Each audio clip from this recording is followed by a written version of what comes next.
Olá, você que nos acompanha, seja bem-vindo, seja bem-vinda a mais uma edição do Espaço Trabalhista, quarta-feira, dia 28 de agosto de 2024. Eu peço a você que acompanha ao vivo, que participe pelo chat, pelo bate-papo, é muito importante mesmo o seu engajamento, a sua interação. Lembrando que este programa é uma parceria do canal da Prática Política com o canal Em Nome da Rosa, idealizado pelo companheiro Cristiano Araújo, a quem eu desejo boa noite. Como vai, Cristiano? Tudo bem? Boa noite, Cláudio. Boa noite aos nossos espectadores que já estão aqui com a gente e aqueles que vão chegar depois, né? A gente está na última transmissão, a gente teve um pico de audiência bem legal aqui. Já teve um pessoal aqui assistindo a live, tivemos um bom número de visualizações, o que deixa a gente muito feliz, né? De ver que o pessoal está começando a chegar aos poucos aqui no trabalho, né, desse novo canal que o Cláudio montou há pouco tempo, né, que já vem aí crescendo bastante, e o espaço trabalhista também está sendo empurrado por esse grande trabalho que o Cláudio está construindo. Bom, então, né, pessoal, hoje vamos falar, né, sobre ele, né, Getúlio Vargas, o maior estadista que o Brasil já teve. Já vou antecipando para vocês, pessoal, hoje eu vou gaguejar, hoje eu vou me perder em alguns momentos, que nós estamos falando de um personagem que é muito grande, pessoal. Então, assim, não vai ser nada fácil conduzir essa live para falar sobre um personagem tão difícil, um personagem tão complexo, que aqueles que têm um pouquinho de honestidade intelectual, que realmente estudaram, dizem a mesma coisa. É um personagem sui generis, inclassificável, né? Alguns até colocam, né?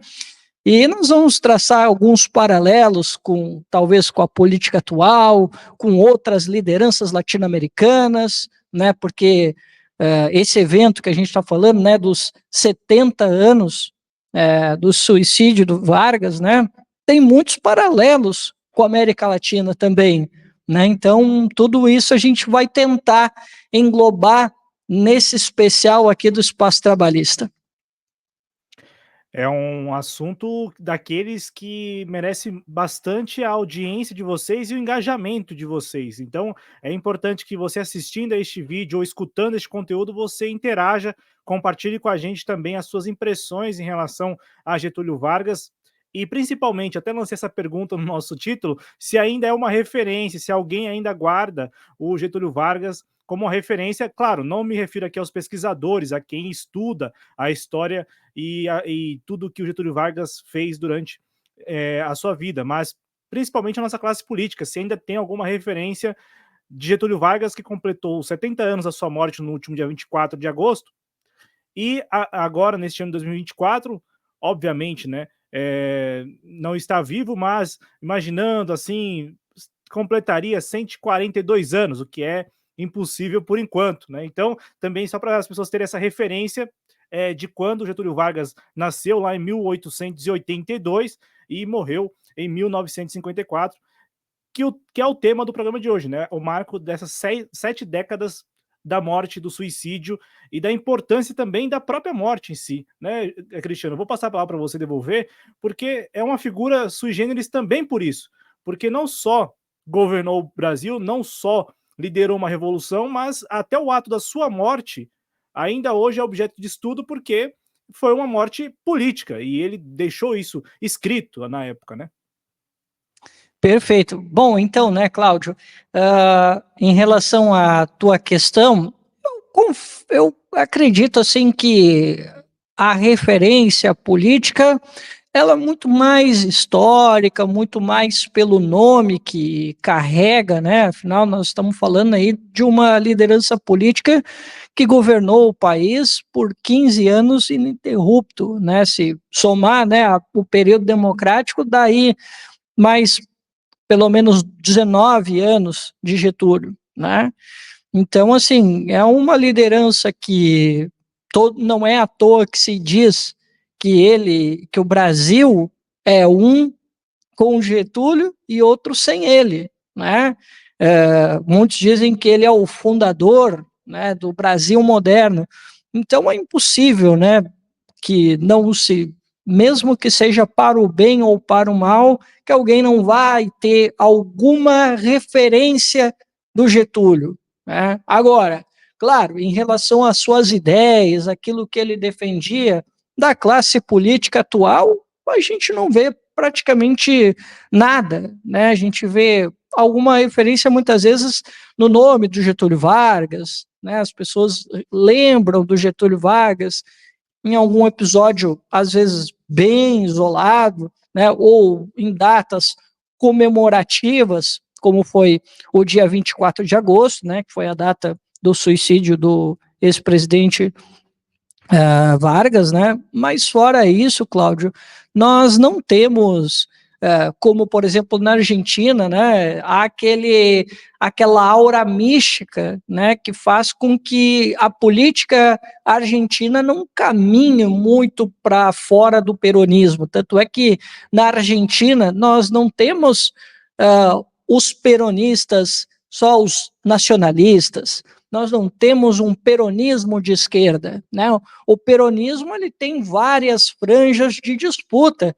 Nós temos os peronistas mais à esquerda, nós temos os peronistas nacionalistas, nós temos o peronismo de direita, nós temos um peronismo ao centro, né? Então a gente tem várias franjas desse movimento, né?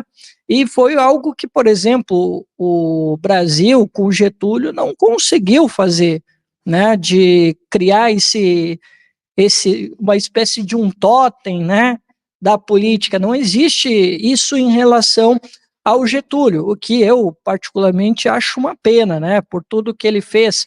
E assim, Cláudio, para além da questão aqui do Brasil moderno que eu falei, eu acho que também tem um outro ponto que eu quero destacar aqui, que é uma curiosidade bem interessante, que o próprio Getúlio ele conseguiu incutir com o projeto que ele desenvolveu para o Brasil. E foi o seguinte: em um determinado momento, nós tínhamos com a República Velha, a ideia era o seguinte: era o Brasil ser um modelo agroexportador, da divisão internacional do trabalho seria um país agroexportador, né? O que havia sido relegado como o nosso papel desde o Brasil colônia, e o Getúlio ele rompe um pouco com esse paradigma. Não que depois que ele começa a colocar em marcha o seu projeto nacional, não que isso deixasse que os liberais perdessem a disputa ideológica, eles sempre tiveram ali, mas depois ali da década de 40, né, meados de década de 40, nós já começamos a ver que eles começaram a perder um pouco de força. E assim, Cláudio, aí, assim como na Argentina, que eu acabei de citar aqui, né, que nós temos os peronistas de esquerda, os peronistas de direita, temos os peronistas de centro, né, que há frações dentro do movimento. O próprio Getúlio, em vida, também criou certas frações, seja na política, seja na economia, né? Ele, por exemplo, os partidos políticos, né, quando ele, antes de haver a queda do Getúlio, né, ele criou os partidos políticos, né, uns que seriam bases de sustentação, né, como, por exemplo, o PSD, né, que era um pessoal mais da elite mais agrária, da elite mais tradicional, mas que, né, caminhavam mais ao centro, em alguns momentos poderia ser parte do apoio ao Getúlio. E ele criou o PTB, do qual ele foi presidente de honra na ocasião da criação do partido.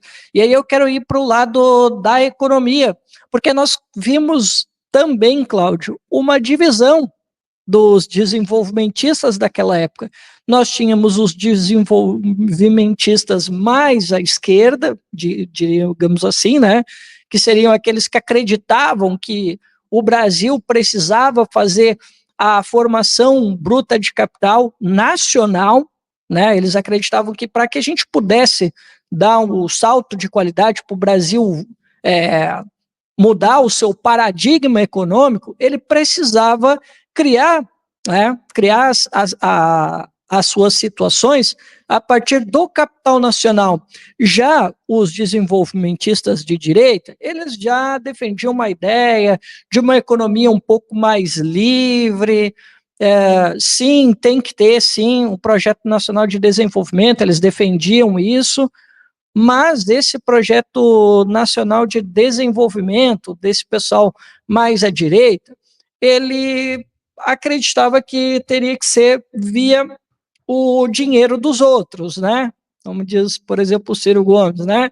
Que tinha que ser com capital externo. Era isso que se acreditava por parte do pessoal mais à direita do desenvolvimentismo.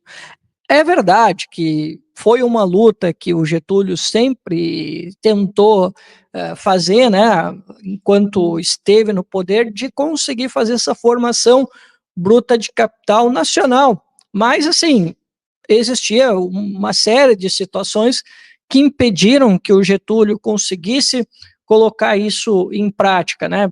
Teve o contexto da crise econômica de 29, que atingiu o Brasil, aí nós tivemos aquela questão que o nosso café, né, começou a dar água, o Getúlio fez aquela queima para poder valorizar o trabalho, para poder valorizar o produto, aliás, perdão, e também teve as guerras, né? Teve a questão das guerras também, que também dificultaram bastante a situação do desenvolvimento, até porque muitos países começaram a se aproximar do Brasil ali no entre guerras, os Estados Unidos teve alguma proximidade, até o presidente Roosevelt teve uma reunião com o Getúlio, se eu não me engano foi em 36, eu não recordo perfeitamente o ano, e a Alemanha também teve uma proximidade muito grande com o Brasil, mais ou menos ali pelo ano de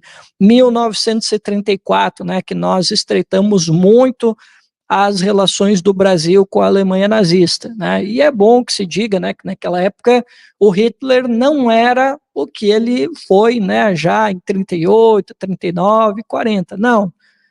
Ele não era lá muito levado a sério, então, assim, naquela ocasião, né, a gente ficou um pouco, sim, dependente do capital dos alemães, eles começaram a investir muito aqui. Então, assim, né, Cláudio, como o capital estrangeiro naquela ocasião era muito barato, né, para ter uma ideia, até o Ciro deu esse número no, no livro dele, o Projeto Nacional, o Dever da Esperança, ele falou que era 2 e pouco o juro, né, e para se pagar em 15 anos, né, então, assim, o capital era super barato para poder se financiar, para poder financiar o teu projeto nacional, que é o que muitos países latino-americanos também apostaram, fizeram essa aposta, né?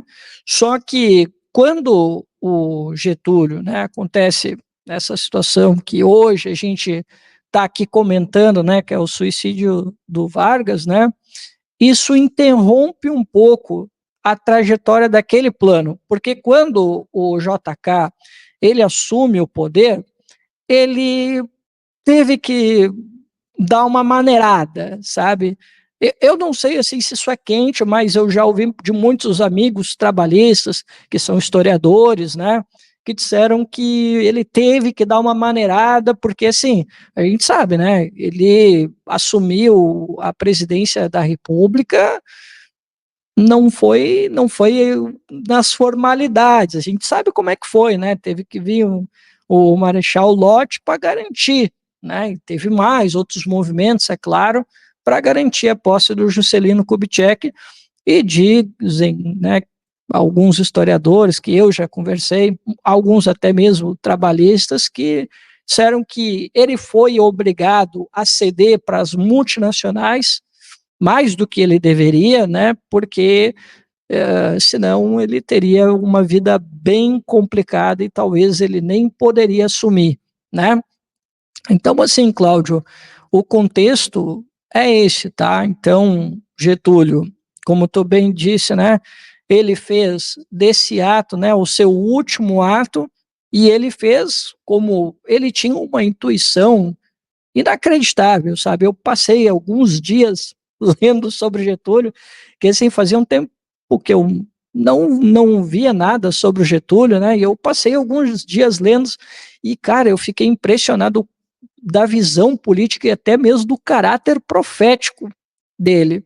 Porque quando tu lê a Carta Testamento, que assim, Cláudio, no final do programa aqui, eu vou ler a Carta Testamento, né, que a gente não pode deixar de ler. Ali, cara, ele faz muita profecia e parece que, minha impressão, né, que ele já estava antevendo o que iria acontecer após, né, o epitáfio dele, né, e realmente aconteceu, foi uma grande confusão pelo Brasil todo, né, muitas pessoas dizem, né, que redações de jornais opositores, pessoal quebrou tudo, foi uma quebradeira violenta, né, dada a comoção gigantesca, né, da morte do Getúlio, até mesmo aquelas pessoas que faziam oposição ao Getúlio, ficaram bastante assustadas com o ato do ex-presidente, né, naquela ocasião. Então, né, na Carta Testamento, que a gente vai ver lá no final do programa, né, vocês vão ver que muito do que o Getúlio falou ali parece profético, mas tem outros episódios bastante proféticos do Getúlio, né, que envolve essa morte, que muitos chamam de golpe, outros preferem não, né? Mas eu classifico sim, tá, Cláudio? Eu considero como um golpe branco o 54 e também considero o golpe branco também 45. E nós vamos falar também sobre 45, tá bom? Muito importante, Cristiano. Eu só vou me ater ao ponto da referência, porque até para a gente manter nesse programa aqui uma dinâmica interessante de tratar desses eventos históricos ao mesmo tempo falando do Brasil de hoje, que não tem muita referência no Getúlio Vargas. Sequer as figuras trabalhistas, como você mesmo mencionou, guardam alguma referência do papel, do legado, da importância de Getúlio Vargas. E aí, se sequer os trabalhistas reivindicam Getúlio Vargas, como nós estamos vendo, porque há uma dificuldade do próprio trabalhismo se estabelecer no Brasil, assim, é impressionante as dificuldades, talvez por ter de repente se fiado tanto no partido político, né? Então, assim, a dependência do trabalhismo no PDT talvez tenha de repente atrapalhado a ideia do trabalhismo enquanto corrente política, mais do que um partido político. E eu falo isso porque nós vimos aí em 2022 uma tentativa de reivindicar o Getúlio Vargas naquele contexto eleitoral de 2022, mas agora em 2024, assim como em 2023, há uma repercussão mínima ou quase nula dessa marca, da marca dos 70 anos da morte de Getúlio Vargas, e isso me parece que está na esteira da falta da ausência de reivindicação mesmo do legado de Getúlio Vargas nos dias de hoje. Tanto é que todas as vezes que se fala de Getúlio Vargas, seja pela esquerda ou seja pela direita, sempre tratam Getúlio Vargas de uma maneira muito depreciativa. É quase consenso, né, tratar do Getúlio Vargas de uma maneira depreciativa, e é como você falou no início do programa, a pessoa pode até não gostar do Getúlio Vargas, mas é impressionante o que ele fez no período em que esteve liderando o país, mais do que como presidente do país, né? Porque ele foi responsável por uma revolução, a Revolução de 1930. Eu digo isso porque muitas pessoas reivindicam a revolução, né? Uhum. Querem patrocinar uma revolução, querem propor uma revolução. O cara, digamos assim, o último cara que fez isso no Brasil foi Getúlio Vargas em 1930. Depois, durante sua primeira estada, né, na presidência do país, foi um período assim em que o Brasil mudou radicalmente da água para o vinho. De fato, podemos aqui assegurar que o Brasil entrou no século XX a partir do Getúlio Vargas naquela primeira experiência, e depois, quando volta, ele volta agraciado exatamente pelo povo brasileiro que reconheceu o que ele deixou com todos os seus problemas, com todos os Uhum. vícios do processo. E eu digo isso porque me remetendo ao que você falou no início do programa sobre olhar para o Getúlio Vargas pelo lado do positivo ou pelo lado negativo, mas nunca deixando de reconhecer a importância dele. E me parece, Cristiano, que nos dias de hoje sequer essa importância é reconhecida. sequer a importância de Getúlio Vargas é reconhecida. E não me parece que se trate de um apagamento histórico, não é disso que se trata. Me Uhum. parece mesmo que falta a ideia da referência. Então, Getúlio Vargas ele é objeto de estudo de pesquisadores, de historiadores, consta do livro de história, o livro didático de história, mas no nosso dia a dia, na nossa convivência, nós não temos essa referência. A referência a que você se remeteu no início do programa do peronismo na Argentina, por exemplo. Então, nós não temos uma corrente getulista,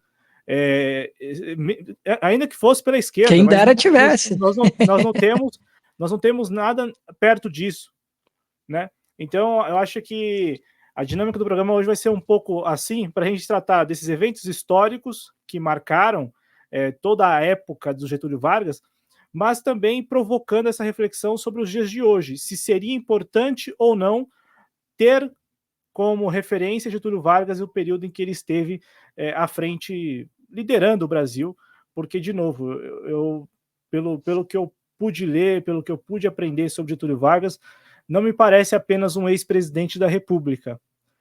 Não me parece apenas um ex-presidente da República, me parece um sujeito, um brasileiro, que alcançou um patamar que eu acho, sendo bem sincero, que dificilmente outro presidente da República, independente do período em que esteja no poder, independente da quantidade de mandatos que obtenha, dificilmente vai alcançar pelo grau de transformação que foi todo o período em que Getúlio Vargas esteve no poder, seja da primeira vez e na segunda vez em que ele comete suicídio também.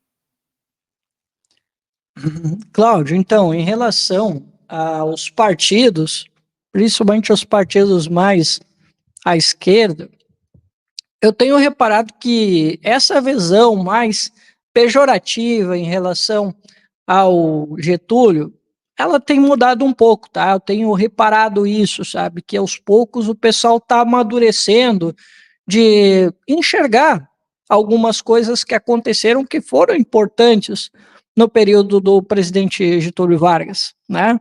Agora, claro, o problema é exatamente esse, né, que a gente está colocando. Ninguém tem coragem, né? Ninguém reivindica o Getúlio. A gente vai lembrar, os partidos vão lembrar do Getúlio Vargas quando tem uma data especial como essa, quando, por exemplo, vão se referir a uma rua, quando vão se referir, sei lá, às vezes pode ser alguma outra fração ideológica que pode se referir ao Getúlio de uma forma, sim, pejorativa, né? E não falta, né? Porra, a gente tem aí vários ideólogos por aí para queimar o Getúlio é, a rodo, né? E assim, cara, o próprio Getúlio, eu estava notando aí tu falando, né? E aí estava dizendo, né, com todos os problemas, Getúlio voltou depois e tal, né? Acredito que tu esteja te referindo a 1951, né? Só que, cara, eu sei, tu tá te referindo à presidência, né? Mas, cara, o Getúlio, ele volta até um pouquinho antes. Muita gente, assim, não pega essa ideia aqui, né? Que o Getúlio, como eu disse para ti, né? Ele sofreu um golpe branco em 45, né? Lá em setembro de 45, que foi um golpe articulado pelos militares, né? Pelo Góes Monteiro, Eduardo Gomes, e outros militares que agora eu não vou lembrar todos deles, né? Mas os dois principais são esses, tá? Que são os grandes articuladores do golpe branco contra o Getúlio, tá? Eles viram, acabou a guerra, sabe, a gente não aproveita aí a oportunidade para tirar o presidente da República, né? E o Getúlio também já tinha percebido que, como eu disse para ti, né, ele na intuição dele, ele já tinha percebido que aquele regime que ele colocou, né, pessoal, sim, era uma ditadura, tá? Ali, Estado Novo, até 45 era ditadura, tá? Independente aqui da minha simpatia pelo presidente Vargas, se ele fechou o Congresso, para mim é ditadura, pronto, acabou, né? Independente de qual seja a minha simpatia, porque hoje no debate político, né, Cláudio, a gente vê às vezes que o pessoal acha que a gente coloca a ideia de ditadura ou democracia a partir das nossas preferências políticas, né? Aí muitas vezes tem gente lá que vai lá acusar a Venezuela de ditadura, e aí a gente vai dizendo, não, não é. E o pessoal pensa que a gente está dizendo que é ou não é uma ditadura por causa das nossas preferências políticas.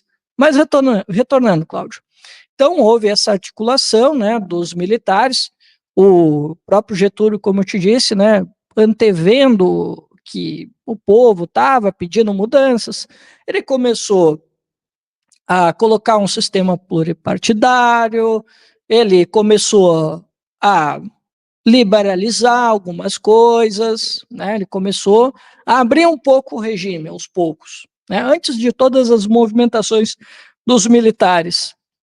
Eu também, né, Cláudia? Aí eu não sei, né? Eu também não sou um devorador de livros sobre o Getúlio, mas eu não sei se, de repente, ele já não sabia dessas movimentações que estavam acontecendo. É bem possível que sim, porque, como eu te disse, nós estamos falando de uma liderança política que estava muito à frente. O cara respirava, dormia e respirava política a todo momento. Então, é bem possível que ele acenou para várias mudanças dentro do regime, justamente porque ele já estava percebendo que poderia estar ali na porta alguma possibilidade de uma retirada dele do poder. Então, assim, houve toda a organização dos militares e eles daí o Góes Monteiro foi lá, conversou com o Getúlio e tal, daí, ó, Getúlio, o negócio é o seguinte, meu amigo, ó, aqui tá a tua carta de renúncia, negócio é o seguinte, assina aí, ou senão a coisa pode ficar ruim. Eu, não, beleza, eu tô pensando em sair mesmo, né, já, já deu aqui para mim e tal, né, e ele foi lá e realmente assinou para sair, né, eu tô aqui falando uma linguagem bem popular, né, mas, pessoal, foi isso mesmo, tá? Ele já estava mais ou menos ciente, na minha opinião, aqui é a opinião, tá? De que não tinha mais como manter. Os militares chegaram para ele lá e disseram: ó, tu sai do poder, beleza? E quem vai assumir é o presidente do STF. Olha só, Cláudio. Naquela ocasião, quem assumiu, né, até a próxima eleição, que era o dia 2 de dezembro, foi o presidente do STF, né? Isso tudo foi um acordo entre os militares, né? Antes dos militares chegarem com a carta de renúncia para o Getúlio assumir, eles disseram, ó, vamos fechar aqui o acordo com o ministro aqui, com o presidente do STF, a gente faz a transição, volta a ser democracia, e o Getúlio assinou, né? Ele disse, não, ó, se não é para a gente cair na desordem, não ter nenhum banho de sangue, não dar nenhum problema para o povo, beleza. Né? E aí ele aceitou o acordo, né? Ele saiu do poder, mas aí o pessoal ficou meio receoso na época, né? Disseram, pô, mas e aí, será que ele não vai tentar um contragolpe e tal? E aí, Cláudio, os caras chegaram a desligar a luz, água, sabe? Aquilo que era o básico mesmo, sabe? Até tem aí o material que eu te mandei aí, né? O pessoal foi lá e desligou o básico, né, do palácio para ele realmente sair, né? E aí o Getúlio até, né, deixa eu até pegar aqui, né, para eu te passar aqui, né? Ele disse o seguinte, que ele achou que não parecia um golpe branco, parecia uma ordem de despejo. Ele falou assim, um tom bastante irônico, né? E ele, né, foi transportado, né? Pegaram um avião, né? Levaram ele para São Borja e lá em São Borja ele deveria ficar no exílio. Só que assim, ele não ficou muito tempo lá no exílio. Ó, e o Cláudio está mostrando, né, o Getúlio deposto, né, foi uma matéria aí que eu consegui, né, de um periódico do Rio de Janeiro, Diário Carioca, né, que conta bastante aí, né, esse período da deposição do Getúlio é bem interessante. Quem quiser, pessoal, leia, é muito interessante para vocês entenderem toda a trama, né, envolvendo aí a queda do Getúlio. É interessante também vocês lerem os editoriais, para vocês verem o quanto que o pessoal chama ditadura, pessoal, o povo está livre, agora estamos livres, os militares cumpriram o seu papel constitucional. Recomendo mesmo, tá, pessoal, para vocês entenderem qual é o pensamento da época. O pessoal realmente comprou, sabe, a ideia dos militares, foram considerados como heróis, né?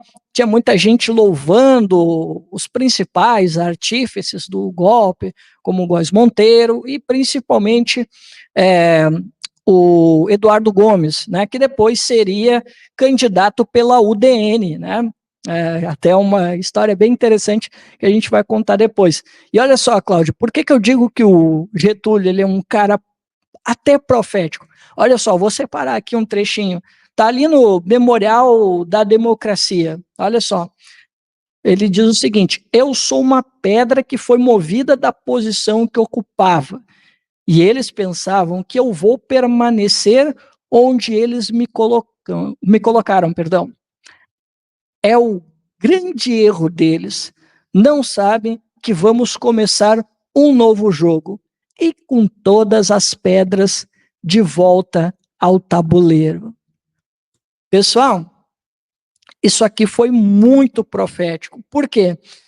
O Getúlio, ele estava lá, né, quietinho na dele e tal, né, estava lá em São Borja, normal, vivendo a vida dele, voltou para a instância dele e a eleição estava ali, né, se aproximando, os candidatos estavam se organizando, era numa lista aberta a eleição.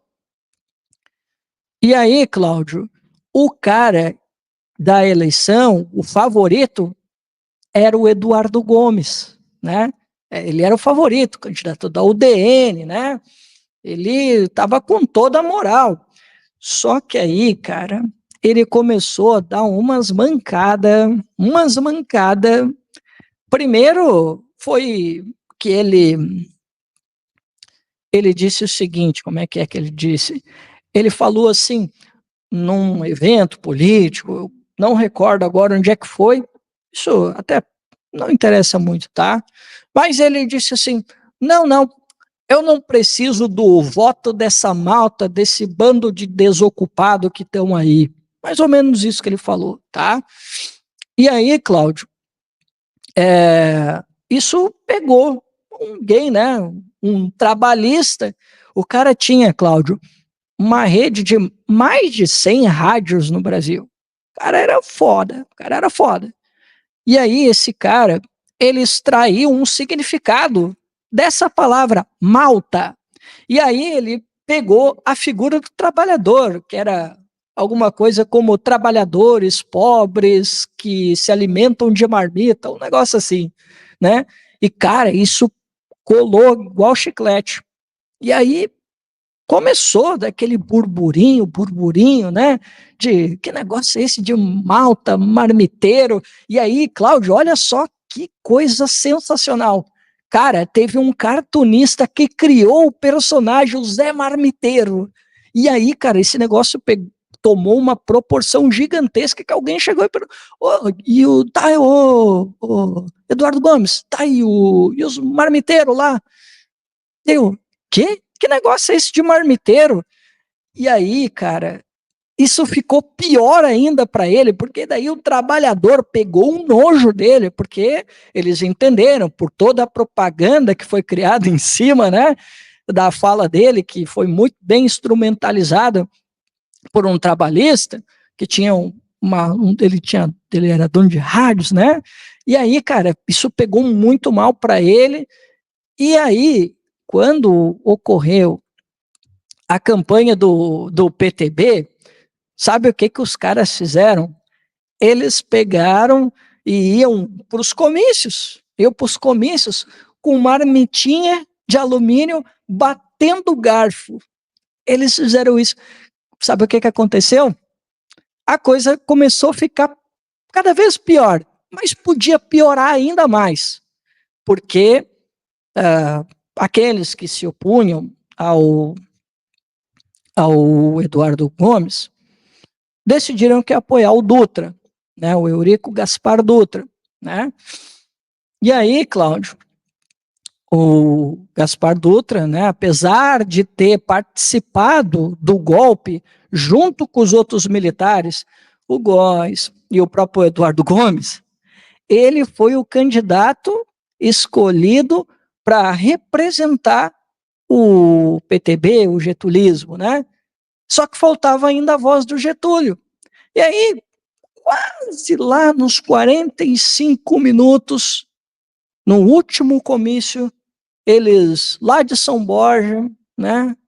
O Getúlio deu o apoio ao Dutra e o Dutra ganhou de lavada do Eduardo Gomes, ganhou de lavada. E aí ele ficou, né, mais ou menos ali como um entreposto do Getúlio, né? E, de novo, né, Cláudio, profetizando aquilo que o Getúlio disse, não sabem que vamos começar um novo jogo, e com todas as pedras de volta ao tabuleiro. Mas a coisa não para por aí, tá, Cláudio? Porque o Getúlio, dentro do decreto-lei, que eu não vou lembrar o nome, mas pode chamar de Lei Agamenon, não tem problema, pode chamar, tá? Que é o apelido que pegou na época. Assim, cara, era um negócio bizarro, sabe? Tu podia te candidatar para vários cargos, por exemplo, presidente, senador, deputado federal, e até mesmo. Aí eu não entendi essa se era por causa da lista, que daí PSD e PTB estavam juntos, eu não entendi muito bem essa ideia aí, eu não peguei, né?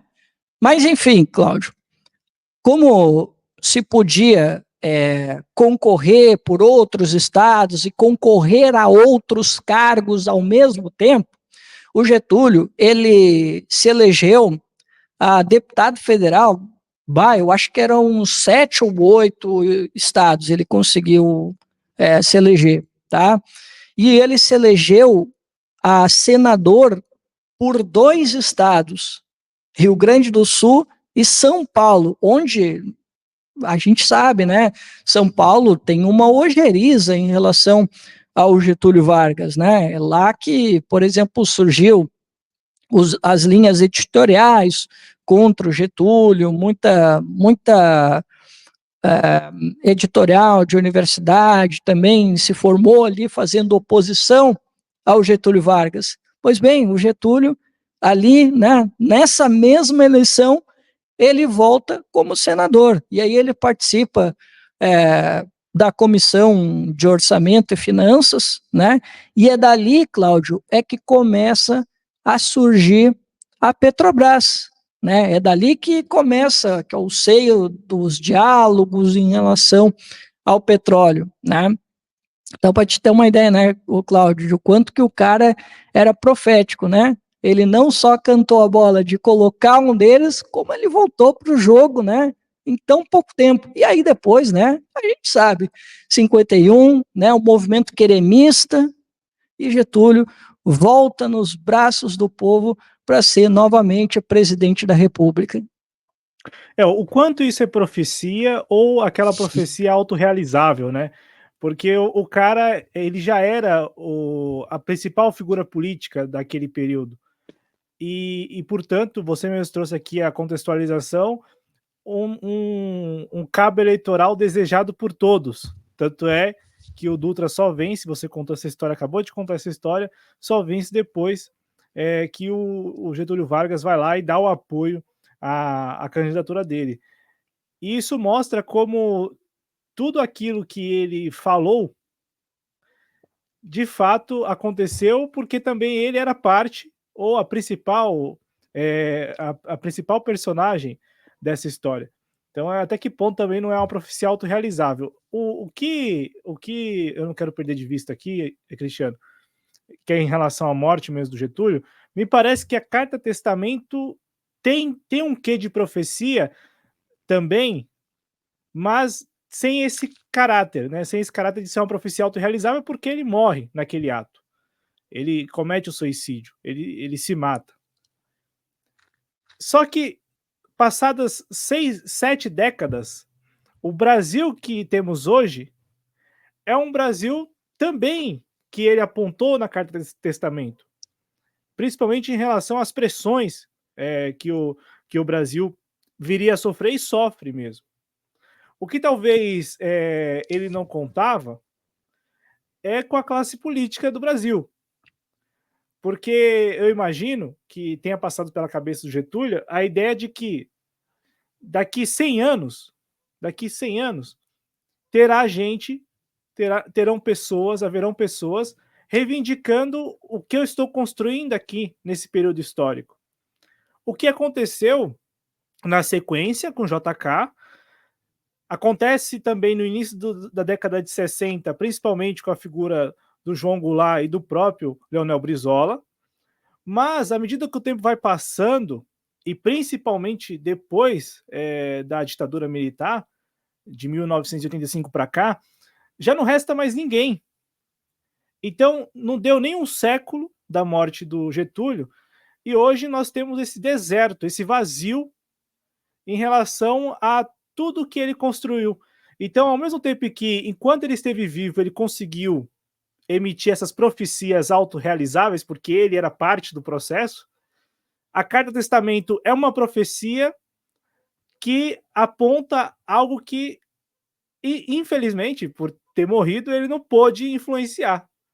Então, nós Uhum. hoje temos as pressões que ele sofreu naquela época, continuam existindo, talvez numa intensidade muito maior do que a que ele pôde vivenciar, só que não tem ninguém, ou para não falar uma pessoa, um grupo, que esteja disposto a confrontar essas pressões e essa influência, assim como havia, porque eu acho que essa é a marca daquele período do Getúlio, um grupo disposto a enfrentar essas pressões, pressões geralmente internacionais. Então, é um aspecto bem interessante esse da profecia que você fala, porque enquanto esteve vivo, ele conseguiu garantir que as profecias se concretizassem.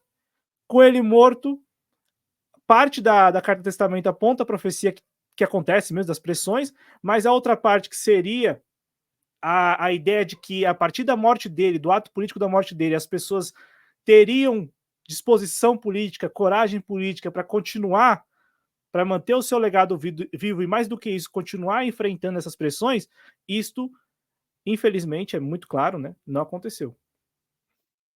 Perfeito. É, Cláudio, realmente, né? Hoje nós não temos, né, nenhum político com essa estatura, né, que teve o Getúlio de segurar essas pressões, né? O Getúlio, ele tinha uma habilidade, né, cara, que era inacreditável. Ele era um cara que ele conseguia conciliar com aquilo que tu imaginava. Caramba, daqui a pouco tu olha, caramba, o Getúlio conciliou com isso aqui, cara. Caramba, mas olha o que esse cara fez lá no passado, sabe? E ele ia lá e chamava os caras para ocupar governo, para ter posição dentro do governo, sabe? Ele tinha uma estratégia fenomenal, assim, de cooptação, sabe? Mas, assim, cara, ele tem uma questão aqui que eu acho, assim, fenomenal, porque ele nunca perde o horizonte daquilo que ele busca, né? Ele buscou essa ideia desse projeto nacional de desenvolvimento e ele nunca saiu dessa linha, né? E isso é uma coisa que eu admiro muito, né, Cláudio? Longe de purismos, mas ele era um cara que ele conciliava assim. Pô, o Getúlio era um dos caras, porra, o pessoal às vezes lembra do Lula, né? Ah, o Lula é muito conciliador, às vezes eu vejo, né, a crítica da esquerda, né, em relação ao Lula. Eu até falei uma vez, olha, se o Lula tivesse conciliando, se ele tivesse dando uma grana para um deputado X, senador Y, mas ele tivesse ganhando algo em troca para ele e para o Brasil, joia, sem problema, que era o que o Getúlio fazia, né? Ele sempre buscava alianças muito pragmáticas, mas sempre pensando no projeto nacional, pensando no Brasil. Era assim que ele pensava. Tanto é que muita gente, às vezes o pessoal mais purista, né? Hoje a gente fala muito, né, por exemplo, a gente conversa muito aqui, seja aqui ou em outros espaços, ou outras pessoas que nós acompanhamos, a gente ouve muito falar, né, da multipolaridade. Algumas pessoas são um pouco mais radicais, dizendo, morte ao imperialismo, ou sei lá, temos de romper com o imperialismo e tal. E, cara, e o Getúlio não foi nada disso. O Getúlio, ele foi um cara muito pragmático, né? Quando ele precisou dialogar com os Estados Unidos, ele dialogou. Quando precisou conversar com a Alemanha, ele dialogou, né? Ele sempre foi um cara que ele olhou a política externa de uma forma muito pragmática, né? Até mesmo, né, Cláudio, os militares, alguns militares, como por exemplo o presidente Geisel, também foi um cara muito pragmático do ponto de vista é, das relações internacionais, né? E o Getúlio, eu diria assim que ele é um marco também nesse ponto, né? De sempre se pautar por uma política externa mais pragmática. Tanto é que eu comentei aqui contigo, ele teve reunião com Franklin Delano Roosevelt, né? E ele fez, inclusive, né? Ele fez uma manobra fenomenal, né? Porque assim havia pressões ali com a guerra chegando e tal, havia pressões dos Estados Unidos para o Brasil aderir ao lado dos Estados Unidos, né, dos aliados, né, da União Soviética, enfim, né, havia essa pressão. E o Brasil, ele decidiu ficar na neutralidade até certo ponto, né? Só que o Getúlio, como a gente falou, muito habilidoso, ele foi lá e disse: não, olha, a gente pode até conversar de eu passar para o lado de vocês, mas quem sabe vocês não fazem algumas obras aqui para gente, vocês nos entregam algumas obras aqui e tá tudo certo. E foi o que ele fez e ele conseguiu trazer, sim, né, algumas obras para o Brasil, né, foi importante o apoio, a gente ganhou com isso, assim como, por exemplo, o Brasil, sem aqui entrar na polêmica, né, de quem era o governo lá em 34, mas o Getúlio, né, e as pessoas do governo, né, pensaram, poxa, é uma oportunidade para a gente, né? Ninguém sabia, né, no que iria se transformar a Alemanha depois, ninguém sabia, né? Até porque assim, né, para a gente não cometer o anacronismo, eu acho bem importante isso, tá, Cláudio? Pessoal, o fascismo e o nazismo não eram vistos da mesma forma como a gente vê hoje. Não, tinha gente até que olhava com bons olhos para o fascismo, assim como, por exemplo, para o nazismo também. Por exemplo, em algumas cidades aqui no Rio Grande do Sul, Cláudio, tinha pessoas aqui que eram membros do partido aquele, né, do bigodinho lá, em algumas cidades aqui do Rio Grande do Sul, que eram colônias alemãs. Pois é, cara. E eles comemoravam, tinha festinha e tudo mais, né? Aliás, tem até videozinho bem antigo, meio maltratado, é verdade, né? Do Getúlio em uma dessas festas, né? Então, assim, Cláudio, em 34, o Hitler, né, ele não tinha o mesmo peso que tem hoje. Hoje a história está, digamos, pronta, né? Naquela época a história estava acontecendo. É a mesma coisa, existe a polêmica lá, né? E agora eu vou entrar nas polêmicas, né? Em relação a Olga, né? E o pessoal fala lá, poxa, mas como é que o Getúlio vai lá e, pô, extradita a mulher lá, poxa, a mulher estava grávida e tal. E assim, pessoal, não é querer passar pano aqui, nada a ver, tá? Nada a ver. Mas assim, até onde eu sei, a história da Olga é o seguinte, ela respondia por crimes lá na Alemanha, né? E aí, como o Brasil ele tinha acordo com a Alemanha, dada a nossa proximidade das nossas relações, o Brasil poderia sim extraditar uma estrangeira. Ela era uma estrangeira, né, uma guerrilheira. Existia aquele contexto da intentona comunista, que vocês já sabem, né? E aí, quem de fato extraditou a Olga foi o STF, foi uma decisão do STF. Aí pode discutir, pô, mas e aí, teve defesa, não teve? Teve, mas daquele jeito, né? Daquele jeito. E aí, assim, cara, pelo que eu fiquei sabendo também, isso foi até o ajudante de ordens do Getúlio que comentou essa história, que assim, o Getúlio nem sabia que a Olga estava grávida, porque o Filinto Miller, esse sim, sujeitinho asqueroso, né, que estava lá dentro do governo, o Filinto Miller mentiu pro Getúlio, disse, não, ela não está grávida porra nenhuma, né? Isso, claro, eu não posso aqui, né, botar minha mão no fogo, né? Isso quem disse, né, foi o ajudante de ordens do Getúlio, né, que meteu esse louco, disse, não, ela não tá grávida coisa nenhuma, né? Porque, assim, se soubesse que ela estava grávida, não sei, talvez ela não teria sido extraditada, embora eu não compro a ideia, né? Eu para mim, o Brasil, pelas relações, aí é minha opinião, tá, Cláudio? Pelas relações que o Brasil tinha com a Alemanha, o Brasil preferiu, digamos, não se complicar, né? E aí entregou. Minha opinião, claro. Pode falar. Me permite uma parte, porque esse é aquele assunto é o mais polêmico sobre Getúlio Sim, Vargas bastante. e é aquele assunto que geralmente faz as pessoas olharem para o Getúlio Vargas de outra forma. Uhum. E aí eu acho que, como você está explicando aqui, eu acho que foi um grande erro, mas eu acho isso em 2024, Sim, entendeu? Eu acho que a gente tem que lembrar desses eventos históricos com os olhos daquele momento.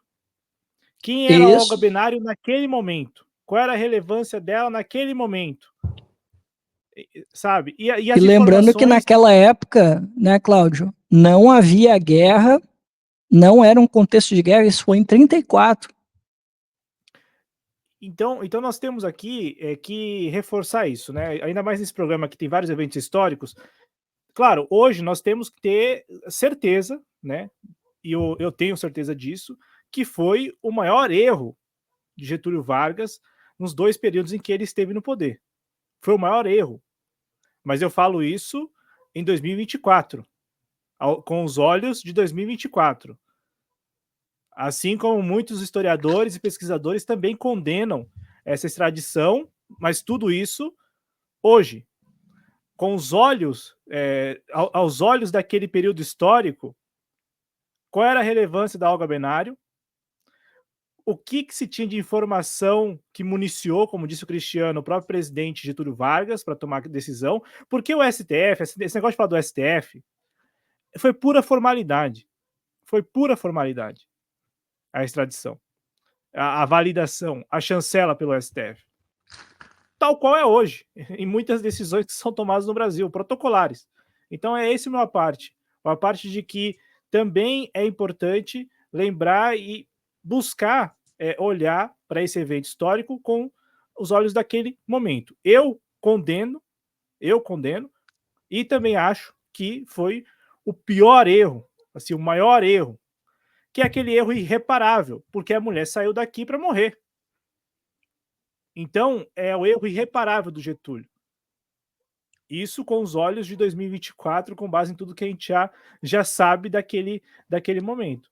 Mas aí, julgar a decisão que foi tomada, não só por Getúlio, mas por todos que estavam na cúpula do poder, mas principalmente pelo Getúlio, é preciso olhar com aqueles olhos daquele momento lá, de 1934.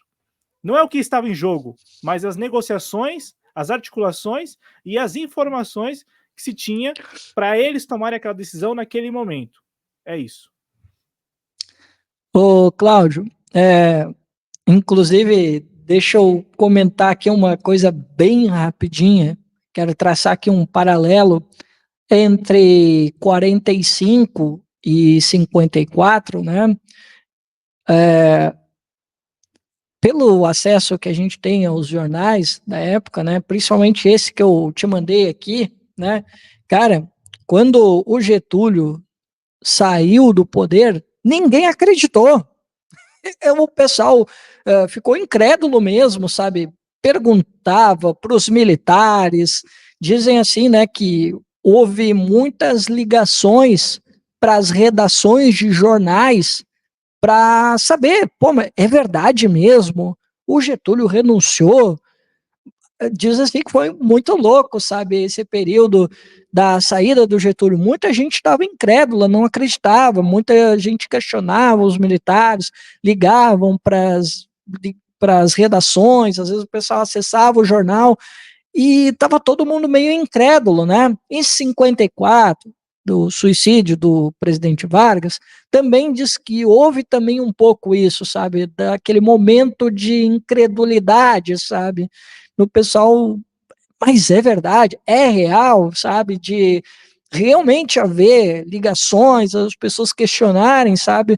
Até que as pessoas se deram por si, né? Por mais que, poxa, né? Ele cometeu o suicídio, saiu, né, na capa, mas, cara, dizem que mesmo assim haviam pessoas que, não sei se por algum tipo de resistência ou incredulidade, que também duvidaram, né, em relação a esse fato político que realmente chamou bastante atenção.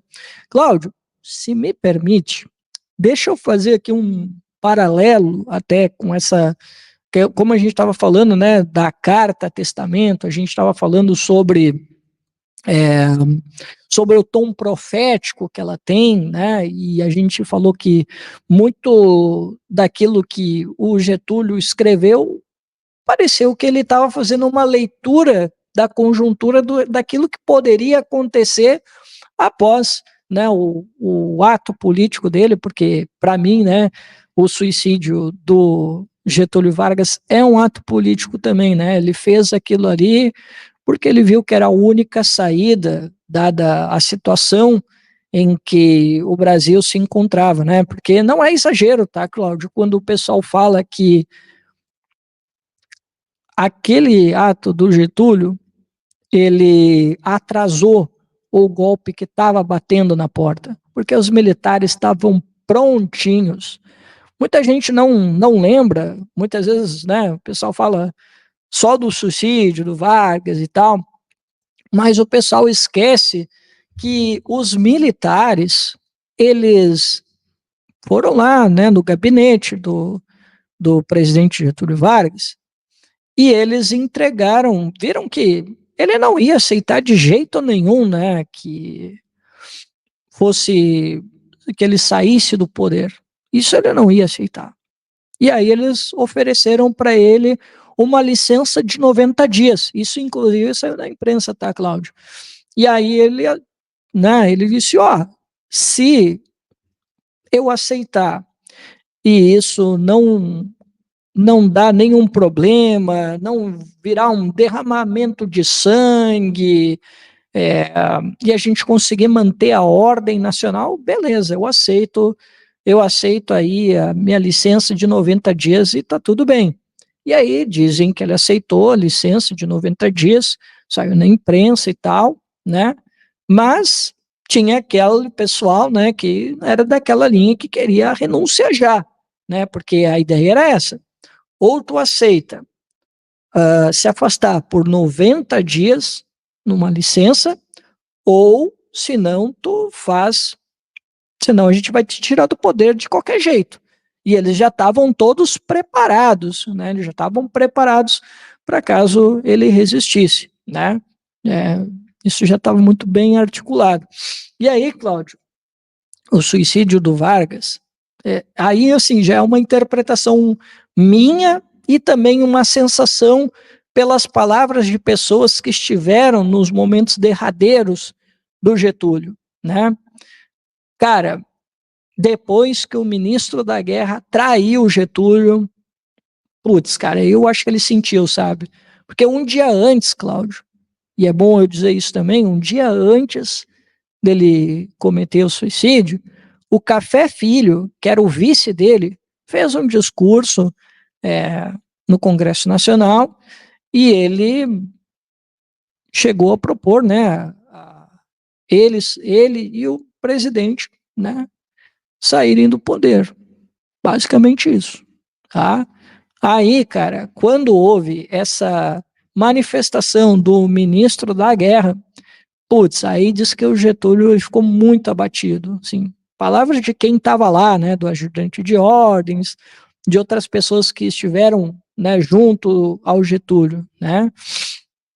E aí depois a gente sabe, né, ele tinha um revólver, né, no gabinete dele, né, e ele acabou, né, fazendo o que ele fez. E aí vamos para as comparações, né, Cláudio? Que, como a gente estava dizendo, né, o caso do Getúlio, ele é um caso sui generis na política brasileira, mas ele não é um caso sui generis na América Latina. E o Getúlio, ele conhecia um caso que eu acredito, né, Cláudia, aí é claro que tudo é uma intuição minha, né, que possa sim ter influenciado o ex-presidente Getúlio Vargas. Houve um presidente entre 1886 e 1891, o nome dele era Juan Manuel Almaceda, tá? Ele foi um presidente que ele tinha uma visão desenvolvimentista, pensava em reforma agrária, ele defendeu o salitre, né? E ele estava querendo fazer uma grande transformação social no Chile, né? Só que assim, Cláudio, o que aconteceu com o presidente Almaceda? O que aconteceu foi o seguinte, que ele mexeu com os interesses internacionais, principalmente com os interesses dos ingleses. Em qual contexto, Cláudio? Os ingleses, em uma guerra no Pacífico, eles ajudaram os chilenos e eles fizeram uma espécie de uma política de boa vizinhança. Disseram, não, beleza, a gente ajuda vocês aí, mas assim, ó, seguinte, vocês vão ter que ceder, né, os recursos de vocês para nós, para a gente explorar e ganhar o nosso dinheiro, né? Estou dizendo assim, bem a grosso modo, né, o que foi que aconteceu, mas pessoal, não tem nada errado do que eu estou dizendo isso, do que eu estou falando aqui. Foi exatamente isso, pessoal. Esse foi o acordo. Te ajudo na guerra, mas eu vou explorar as tuas empresas, teus minérios, e é isso aí.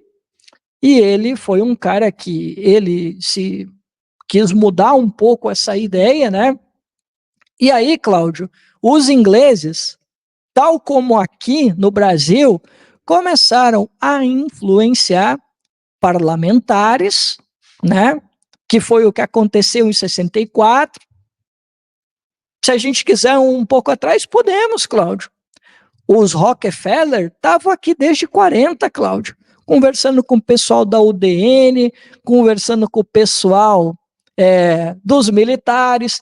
Tem fotinho do Rockefeller com o Góes Monteiro, com Eduardo Gomes e outros militares, porque eles já tinham essa proximidade, né? O Departamento de Estado dos Estados Unidos já tinha também alguma proximidade aqui com os nossos militares, certo? E aí, só que lá, né, aqui eram os Estados Unidos, lá era a Inglaterra, né?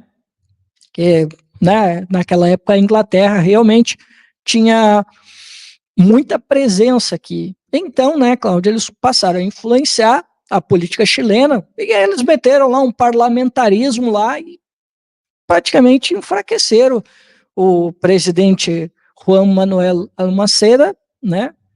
E aí, Cláudio, ele fez algo praticamente igualzinho ao Getúlio, né? Ele viu que as coisas estavam ficando muito difíceis, colocaram um regime parlamentar, os caras estavam começando a avançar sobre a economia, e ele fez algo bem parecido com o Getúlio também, com um tiro no próprio peito, e aí isso causou uma comoção gigantesca no Chile, até mesmo os adversários, na ocasião, se compadeceram daquilo que aconteceu, né? Só que assim, Cláudio, o conteúdo daquela carta é muito diferente da carta testamento. Apesar de também ter um comportamento parecido. Só que ali, eu vou dizer bem no popular, tá, Cláudio? Ali, o político chileno, ele está praticamente espraguejando os, os políticos daquela ocasião. E aí ele fala de reorganizar as forças políticas, né? Que daí já parte um pouquinho mais para um outro tom, né? É um conteúdo diferente, né? Da carta testamento, mas ele também tem esse fim trágico, né? Porque ele vê que as coisas estão ficando muito difíceis no Chile, ele dá o fim à sua própria vida, também nesse sentido de uma salvação nacional. E o Getúlio, ele sabia dessa história, porque ele contou uma vez uma história para um filho dele que, reza a lenda, estava sofrendo com depressão, né? E aí o Getúlio estava dizendo, não, isso aí é uma fuga, poxa, isso é um ato evasivo, é uma covardia e tal. Mas aí ele ponderou, ele disse, mas nem todos os atos são atos de covardia.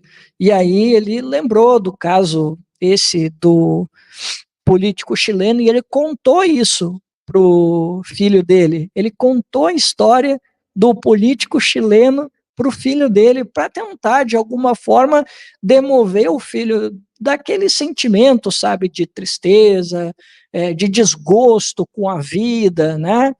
Então ele contou essa história, e reza a lenda, né, que o filho, né, se despiu de qualquer sentimento em relação a esse desgosto, a essas coisas, e foi uma lição que o Getúlio retirou, né, desse político chileno, e olha que curioso, né, o Getúlio conhecia a história desse político chileno, e depois, em nome da pátria, em nome de algo maior, ele, assim como o chileno, também comete o suicídio, né? Que coisa, não? Cometeu suicídio com um propósito. E esse Sim, propósito está sendo cumprido? Esse propósito que levou a esse ato que é o ato limite, né, porque o cara tirar a própria vida. E é interessante essa história que você conta, né, da referência, porque a maneira como você compartilhou com a gente aqui, deixa muito claro que o Getúlio se inspirou, porque a decisão do Getúlio de escrever uma carta testamento e na sequência cometer o suicídio, remete muito a essa figura da e política é bem chilena. assim mesmo, cara. Eu fiquei impressionado quando eu li. Eu digo, Então, caramba, cara, ele fez de caso pensado? Não pode. com certeza fez de caso pensado. O que cabe muita reflexão é se valeu a pena, se valeu a pena para o Brasil, Sim, esse ato político. Porque, de novo, a gente vai ler, você vai ler mais adiante a Carta Testamento, me parece que essa parte do tom profético, que é o momento em que ele fala, com outras palavras, que as pessoas estariam libertas, que a sociedade brasileira estaria liberta e tal, será que estamos mesmo livres, libertos dessas pressões, desses interesses? Ou, ao contrário, estamos cada vez mais presos a esta ordem que lá atrás pressionou Getúlio a tomar essa decisão e consumar esse ato político do suicídio? Vou passar no chat antes, Cristiano, só para registrar as claro, claro. participações, e na sequência a gente vai continua aqui. Eu quero deixar muito claro que vocês têm um espaço aberto à disposição de vocês no chat aqui do canal da Prática Política, para que vocês possam mandar mensagens. A Sara Cura falou 23 de agosto ou 24, foi dia 24 de agosto de Isso. 1954, 23 70, de agosto é outro papo. 24 foi o dia do 20, suicídio. 24, exatamente. Tanto é que no sábado passado, ainda que tímido, houve ainda que tímidas, né? Tivemos algumas atividades aí pelo Brasil em alusão a essa marca, e menções também tímidas aos 70 anos da morte de Getúlio Vargas. Agradecer ao Marcelo Costa aqui também, que participou, está participando. A Saracura fez questão aqui, ela trouxe aqui o trecho, ela trouxe exatamente o trecho que a gente, assim, tem que refletir muito, esse trecho da Carta do Testamento do Getúlio, em que ele fala: o povo de quem fui escravo não será mais escravo de ninguém. Será? Será que nós não somos escravos de mais ninguém? Eu acho que o propósito da morte do Getúlio, infelizmente, não está sendo cumprido, né?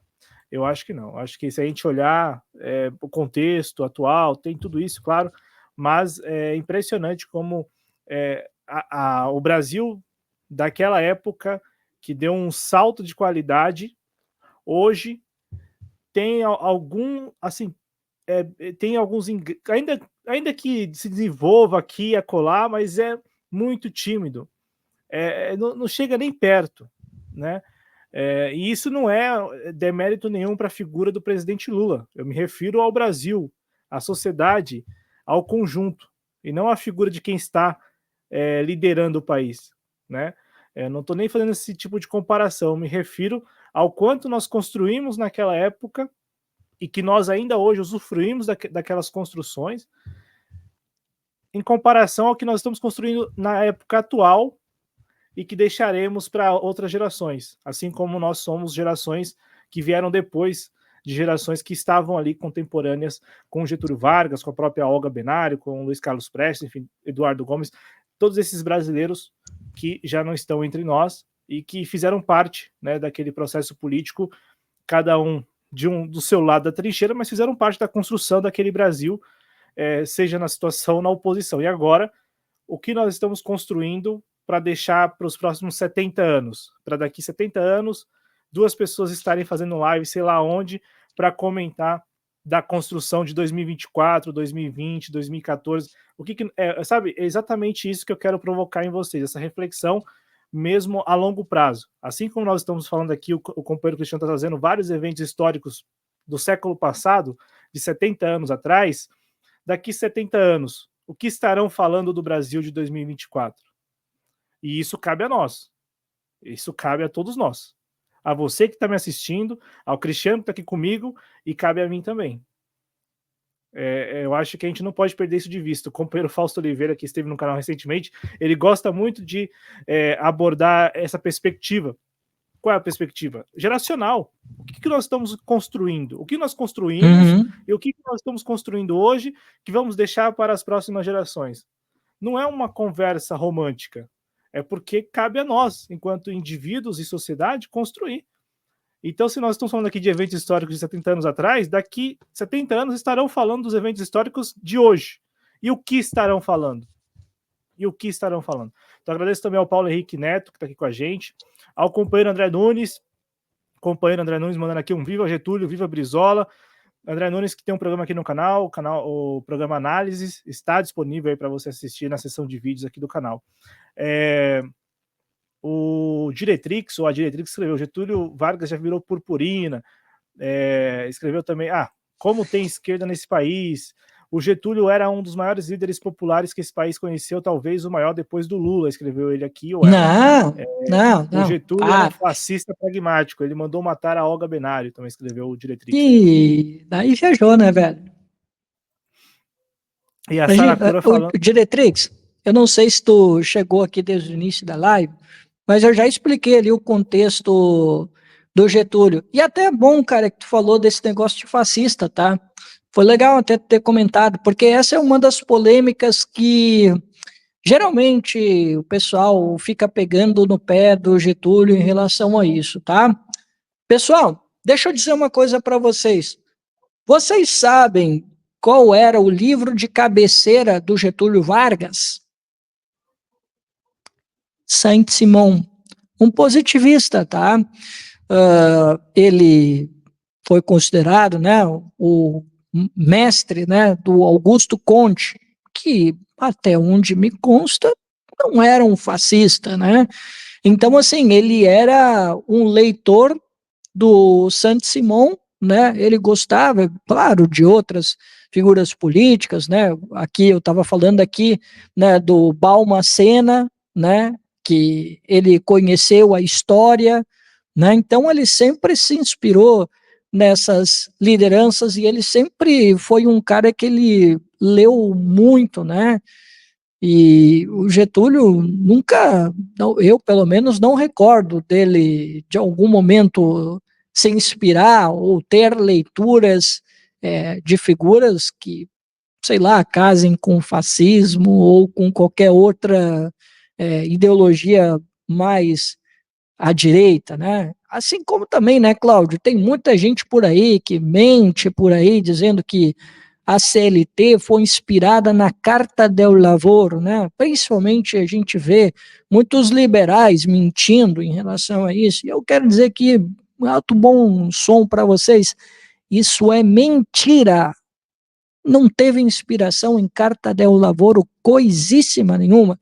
Até porque a Carta del Lavoro é um documento pequeno, tem uns 39 artigos, enquanto a CLT, poxa, tem mais de 900, né?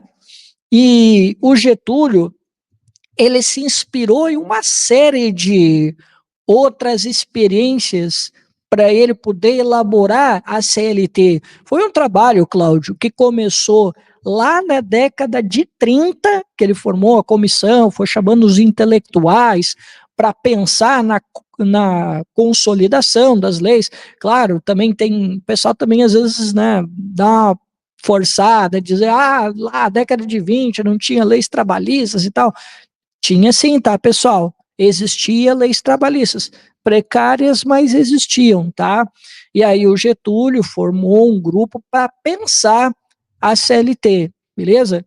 E, galera, ali tinha muita gente, tinha, acreditem se quiser, na CLT tinha anarquista, tinha socialista, tinha comunista, tinha trabalhista. O Getúlio chamou muita gente para dialogar. E assim, Cláudio, ele pegou referência da Constituição. Olha só o que eu vou dizer, para quem fica espalhando que Getúlio era fascista. Ele pegou referência da Constituição Zapatista, tá? Ele pegou referência da Constituição da Espanha, pegou referências na Constituição da União Soviética, muitos dispositivos que ele colocou na nossa CLT veio da União Soviética, né? Essa aí talvez o pessoal não engole muito bem, né?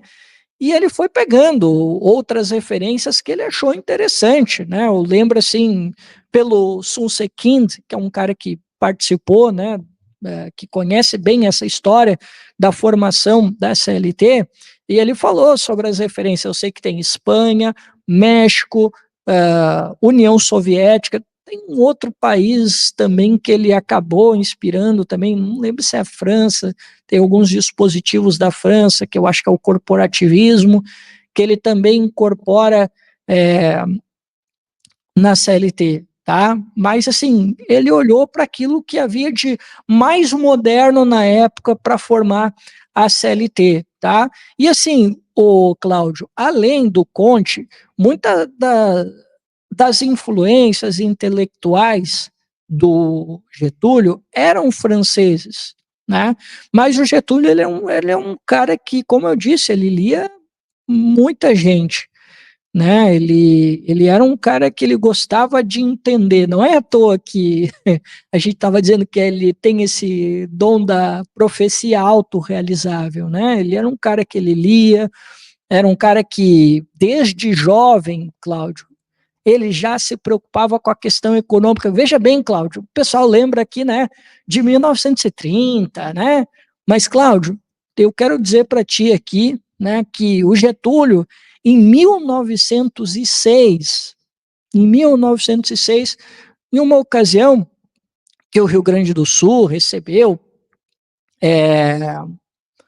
a, o presidente da República, naquela ocasião, o Getúlio, ele deu um discurso sobre a economia do Brasil. Ele era estudante de direito na época, né?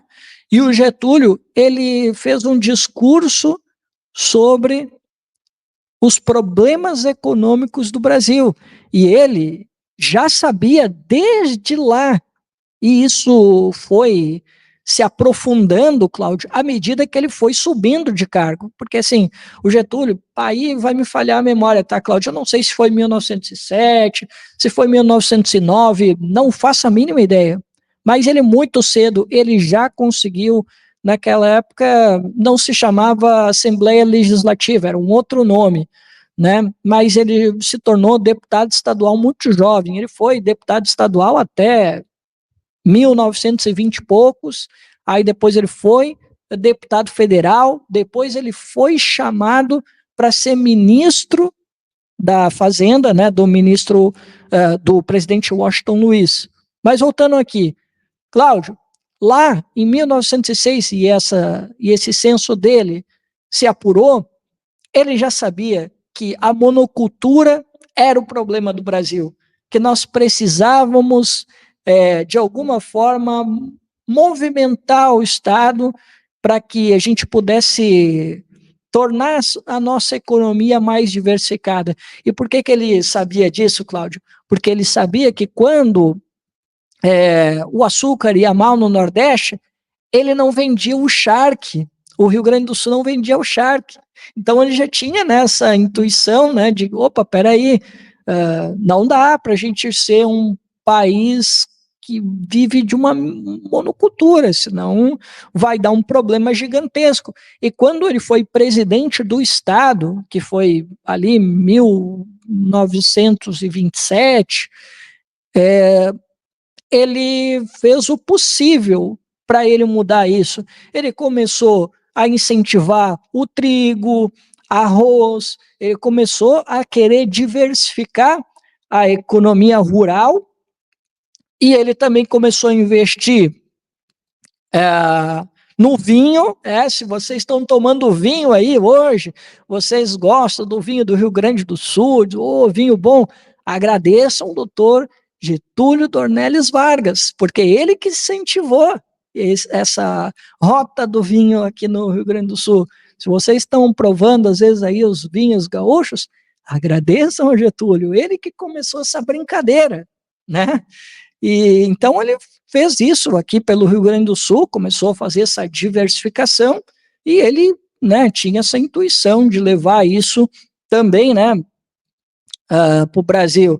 Mas ele só se tornou, Cláudio, olha só, isso é bem legal, ele só se tornou presidente do Estado, que naquela ocasião era o equivalente ao governador do Estado, que naquela época era presidente, né, porque ele desobedeceu o, o presidente do Estado, né, que era o Borges de Medeiros, né, porque assim, ele era um cara muito leal ao Borges de Medeiros, né, quando o nosso patriarca morreu, né, que é o Júlio de Castilhos, né, que é o patriarca do Estado, quem herdou o poder, né, foi o Borges de Medeiros, e assim, tudo que o Getúlio ia fazer, ele sempre consultou o Borges de Medeiros, ele sempre consultou ele, né, só que assim, na hora de assumir um cargo como ministro da Fazenda, ele consultou também, né? Ele conversou, ele teve alguns diálogos, mas ele tocou foda-se, assumiu o cargo mesmo, e aí disso ele acabou tendo um rompimento, né, com o Borges de Medeiros, pela escolha que ele fez, porque o Borges de Medeiros sabia que se ele assumisse aquele cargo, ele ia ganhar mais destaque, e aí o poder do Borges de Medeiros estaria ameaçado. E foi o que aconteceu, né? E aí depois, né, Cláudio, é um passo, né? É um passo para a Revolução de 30, né, com aquela grande traição, né, do estado de São Paulo, que aí se reuniram Rio Grande do Sul, Paraíba e Pernambuco, né, para fazer a revolução, né, que partiu aqui do estado, né, com a Brigada Militar, que atuava quase como um exército aqui, e os caras foram passando até chegar, né, à inevitável Revolução de 30.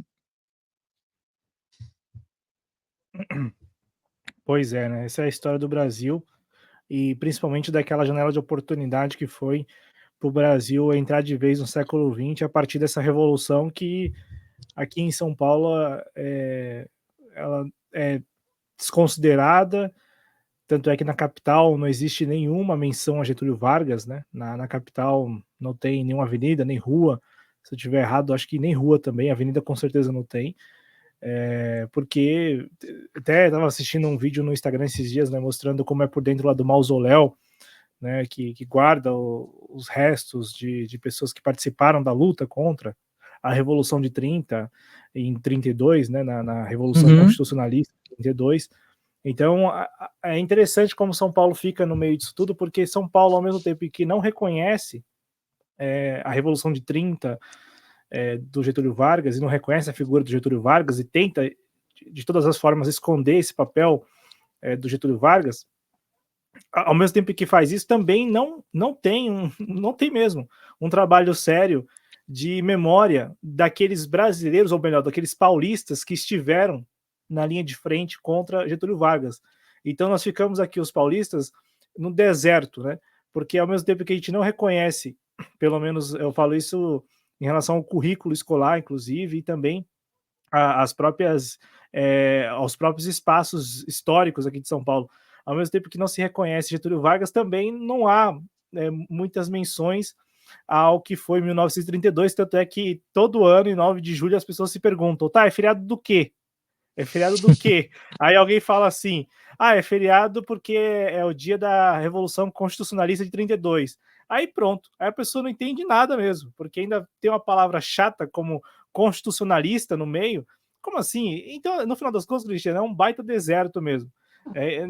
Não se reconhece Getúlio, mas ao mesmo tempo também não há um trabalho de incutir nas pessoas essa ideia de 32, tanto é que o que restou mesmo daquele período são só os monumentos que não são visitados, né, as menções em ruas que também as pessoas sequer percebem, então também não há essa referência diferente do que acontece com Getúlio Vargas no Rio de Janeiro, sobretudo, e aí no Rio Grande do Sul, que as pessoas lembram, né, as pessoas têm referência, elas sabem quem foi Getúlio Vargas e tudo que ele fez, então é bem bacana isso, e só para não me alongar muito aqui, até para te dar a oportunidade para a gente seguir aqui com o programa e já ir até mesmo encaminhando, cara, é impressionante como o movimento do Getúlio foi um movimento de integração nacional, né? Talvez o primeiro movimento de integração Uhum. nacional. E hoje nós vivemos no Brasil integrado, né? E eu acho que esse talvez tenha sido assim, o grande feito daquele período todo com o Getúlio, porque eu fico pensando, né, se São Paulo tivesse vencido a disputa, se o estado de São Paulo tivesse vencido a disputa, será que nós viveríamos hoje num Brasil integrado como nós vivemos atualmente? Integrado em todos os sentidos. Você está no Rio Grande do Sul, eu estou aqui, nós estamos conversando, assim como, mais do que isso, a integração cultural mesmo que existe no Brasil, de todos nós nos considerarmos brasileiros, né? Seja o cara vivendo no Amazonas, o cara vivendo no Rio Grande do Sul, o cara vivendo em São Paulo, com todas essas diferenças, é óbvio, mas somos um povo só. E eu vejo que foi muito importante nesse sentido a Revolução de 30, porque integra. Você já mencionou aqui 3 estados, pelo menos, fora os outros que também deram todo o suporte para a Revolução de 30 e para aquele período do Getúlio. Então, é muito importante, para vocês verem, para vocês terem uma ideia como a figura do Getúlio transcende a presidência da República, é mais um movimento que ele liderou que talvez não, com certeza deixou esse Brasil que nós estamos vivendo hoje, né? Então, às vezes eu me pego pensando, né, se São Paulo tivesse vencido aquela disputa, né, se o Estado de São Paulo tivesse vencido e garantido, no caso, a presidência da República com o paulista e mantido por mais algum tempo a ideia, né, da República Velha, só que aí já com o vício porque até então tinha alternância, já não teria mais alternância. Então, como é que seria isso, né? Como é que o Brasil estaria hoje em relação à sua integração mesmo? Será que estaríamos vivendo num Brasil como nós conhecemos hoje, integrado da forma que nós vemos hoje, uma integração que é muito importante, porque todos nós, independente de onde a gente viva no Brasil, todos nós nos consideramos brasileiros. Será que se eventualmente os rumos daquela revolução tivessem sido outros, será que hoje estaríamos vivendo no Brasil integrado como vivemos, né? Então acho que cabe essa reflexão do papel transcendente mesmo do Getúlio Vargas nesse sentido, de integrar o Brasil. Porque no final das contas, se a gente considerar que São Paulo vai completar em 2032 100 anos da tentativa de revolução constitucionalista e tal, aquela história toda, e hoje as pessoas sequer sabem o que foi aquilo, sério, é um esforço enorme aqui todo dia 9 de julho para explicar o que foi aquilo, porque na verdade ninguém entende, ao contrário do que a gente vê em outros estados em relação ao Getúlio Vargas. As pessoas têm alguma referência, têm alguma memória, lembra muito mais do que foi a Revolução Constitucionalista de 32. Então, no final das contas... É curioso isso, Cláudio, porque assim, ó, aqui no Rio Grande do Sul, se tu perguntar as datas daqui, todo mundo sabe do que se trata, né? Se tu disser o 20 de setembro, todo mundo sabe o que é, não precisa consultar no Google, todo mundo sabe, sabe? Claro, não sei as gerações de agora, mas acredito que sim, acredito que o pessoal sabe, porque tu vive isso também na escola, né? Então, acho um pouco improvável. Aí que tá, cara. Aqui na escola não se fala de 32 também. Então, como eu falei do deserto, da figura... Dificulta ainda mais. Tá no deserto, não se fala de Getúlio e também não se fala de 32. Talvez uma comparação, não. É muito infeliz o que eu vou falar, mas tem um trecho, é muito infeliz, já estou antecipando aqui. Tem um trecho daquele filme do Os Simpsons lá, o filme, Uhum. que do nada a cidade de Springfield ela deixa o mapa, ela some do mapa, não tem? Aí Sim. porque colocou a cúpula, não é isso? Uhum. E aí o GPS, tá lá o cara dirigindo, aí o GPS fala assim: a seguir, nada. Porque a cidade deixou de existir. É mais ou menos o que acontece no currículo paulista. Você tem de 30 até 45, a seguir, nada. Vamos pular. Porque é isso, o estudante não conhece, conhece, claro, conhece, não estou exagerando aqui que não conhece, mas não é trabalhado o Getúlio Vargas, até por essa ojeriza que você mencionou no início do programa, e que vai se mantendo mesmo, ao ponto de, em cidades da região metropolitana, no interior tem lá a Avenida Getúlio Vargas, tem alguma menção, mas na capital não tem, tenta se manter isso, não sei por quanto tempo, mas se mantém, e no caso de 32, todo dia 9 de julho tem que explicar para as pessoas, porque as pessoas também não sabem. Então é um vazio, é um deserto, e isso é muito triste, porque, de novo, Getúlio Vargas, de longe, o principal trunfo do período em que ele esteve no poder foi a integração que ele promoveu em nível nacional, o que, se a gente olhar para a disputa geopolítica dos dias de hoje e tal, é muito importante, porque é o que talvez mantenha esse país com algum grau de independência perante todas as pressões internacionais, a nossa integração. A integração de Perfeito, entender que Cláudio. do Amazonas, lá Vamos do lá. norte, até aí no sul, pertence ao Brasil e somos todos brasileiros. Perfeito. Cláudio, isso aí. Eu acho que se os paulistas tivessem vencido o confronto, eu acho que a gente teria atrasado demais essa integração. Eu até nem sei se ela teria acontecido. Eu, claro, né, eu gostaria, lógico, né, de acreditar que sim, mas eu acredito que ela se daria muito mais lentamente, né? Talvez a gente iria começar a ver isso depois, quando quisessem expandir a fronteira agrícola, que talvez a gente pudesse ver esse cenário de integração, ou uma tentativa de integração. E veja bem, né, Cláudio, até mesmo os militares pensaram nessa ideia de integração também. Claro, um negócio meio atabalhoado, desrespeitando uma série de comunidades tradicionais, é verdade, passando por uma série de marcos ambientais, que tudo bem, naquela época, né, não era um debate tão fecundo no Brasil, então até dá para entender, né?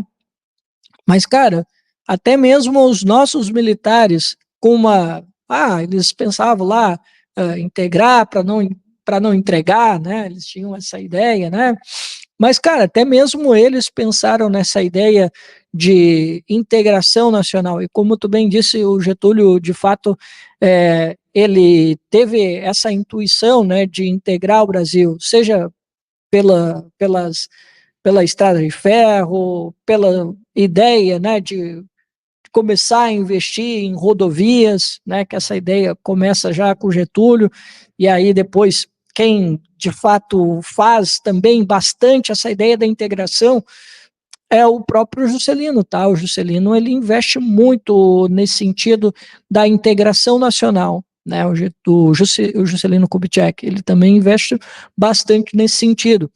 Então, assim, acredito, Cláudio, que nós teríamos sim um atraso gigantesco, né? Acredito que poderia, uma hora ou outra, iria acontecer essa integração, mas ela deveria atrasar bastante, e tu tem toda a razão em relação a essa questão da integração. Mas, cara, o Getúlio, como a gente já conversou aqui, né, ele fez muito mais do que a gente poderia imaginar. A gente cansa de falar aqui, né, Cláudio, sobre educação, né?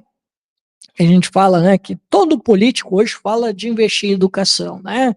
Do cara lá, sei lá, o comunista até o liberal, né? Todo mundo fala que tem que investir em educação. É meio uma panaceia, né? A gente já falou isso algumas vezes, né? E, Cláudio, num passado nem tão distante assim, a gente viu uma ideia que eu particularmente achava uma boa ideia, que o presidente Lula fez, de fazer interiorização do curso superior. Eu achava uma ideia legal, né? Só que foi uma ideia que não foi tão bem construída e foi uma ideia mais no sentido de levar aquela ideia de colocar o filho na universidade. Não tinha uma porta de saída para essa qualificação que esses jovens estavam recebendo. Tanto é, o Cláudio, que o governo Lula, ele não resolveu um problema que herdou da década de 90, que eram os empregos superiores a 2 salários mínimos. O governo Lula, ele se gaba, né, no seu primeiro governo, né, segundo governo, de ter gerado muitos empregos, mas é bom que se diga que esses empregos que foram gerados foram empregos com 2 salários máximo, não mais do que isso, tá? O Getúlio, junto com Gustavo Capanema e outros intelectuais, cara, eles simplesmente sistematizaram o ensino. Eles criaram as grandes universidades que tem aí pelo Brasil. Foi Getúlio que pensou tudo isso, cara. Eles sistematizaram o ensino fundamental. Eles fizeram, cara, muita coisa pela educação. Só que, cara, não era só a educação, tá?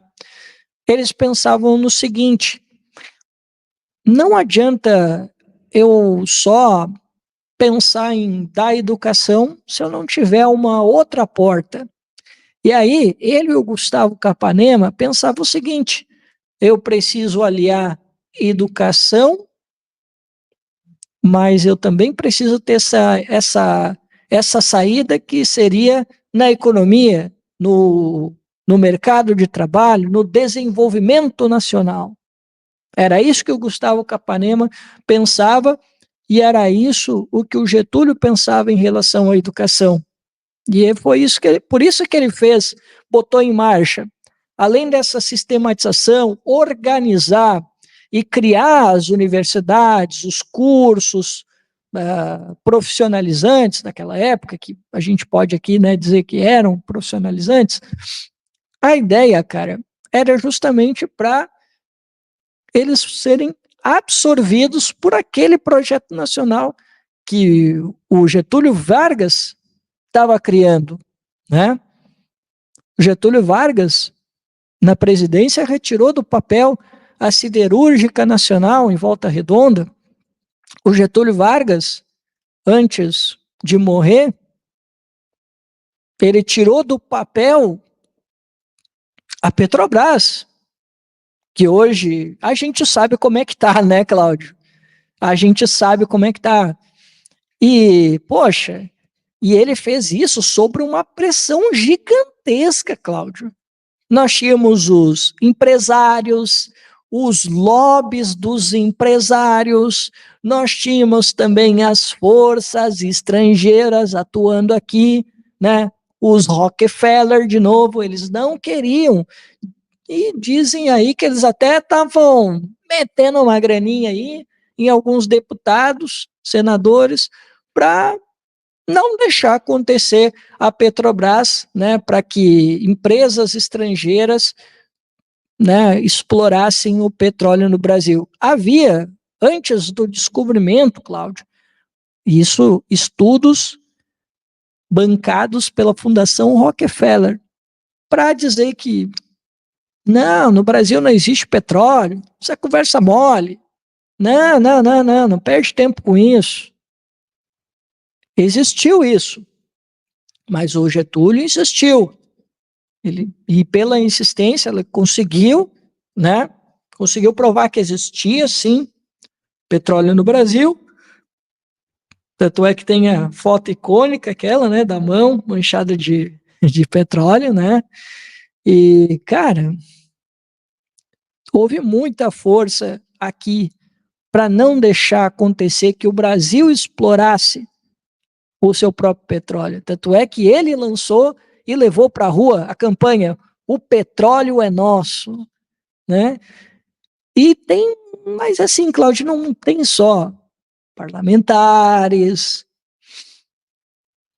ou os Rockefeller, tem um cara que às vezes ele é visto assim de uma maneira positiva, mas olha, cara, eu nunca simpatizei com ele.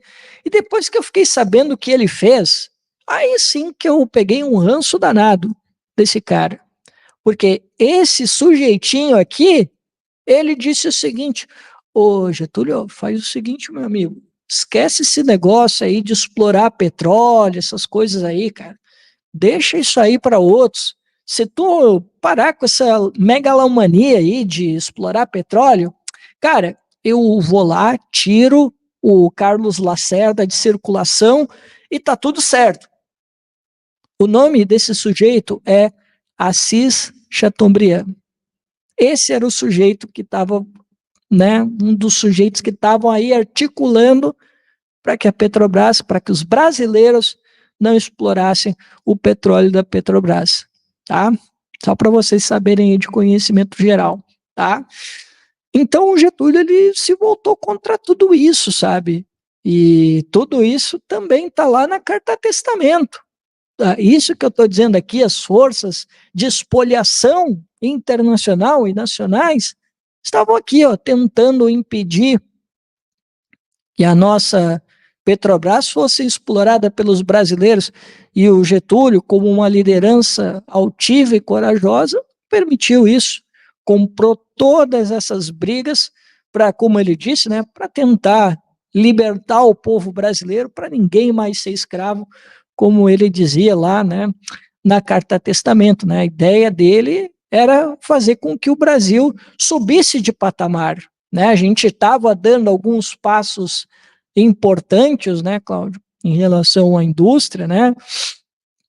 Mas tinha outros passos que o Getúlio estava querendo já dar, né, para a gente poder subir o nível, né? Ele queria que o Brasil, de alguma forma, e isso não são palavras minhas, são de pessoas que são mais desenvolvimentistas, né, que dizem que o Getúlio ele queria consolidar uma posição de uma indústria de transformação intermediária para a gente, com o tempo, poder pular para a indústria complexa, né?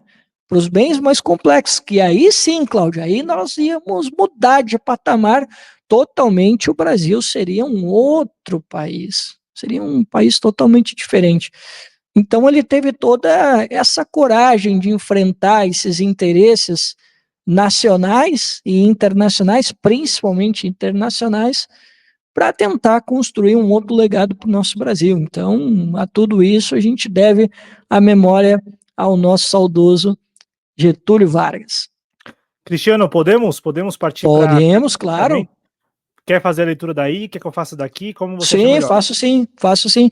Eu estou aqui com ele aberto, eu tinha esquecido, mas eu já imaginei que estava já na saída, então eu já coloquei aqui. Ó, vamos lá então. Mais uma vez, as forças e os interesses contra o povo coordenaram-se e desencadeiam sobre mim. Não me acusam, insultam, não me combatem, caluniam e não me dão o direito à defesa.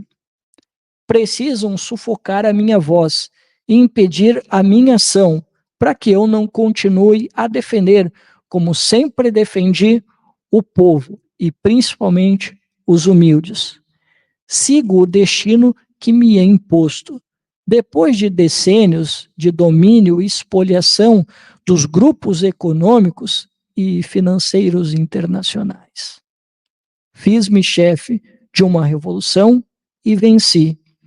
Iniciei o trabalho de libertação e instaurei o regime de liberdade social. Tive de renunciar. Voltei ao governo nos braços do povo. A campanha subterrânea dos grupos internacionais aliou-se à dos grupos nacionais revoltados contra o regime de garantia do trabalho. A lei de lucros extraordinárias foi detida no Congresso. Contra a justiça da revisão do salário mínimo se desencadearam os ódios. Quis criar a liberdade nacional na potencialização de nossas riquezas através da Petrobras. Mal começa esta a funcionar, a onda de agitação se avoluma. A Eletrobras foi obstaculada até o desespero. Não querem que o povo seja independente.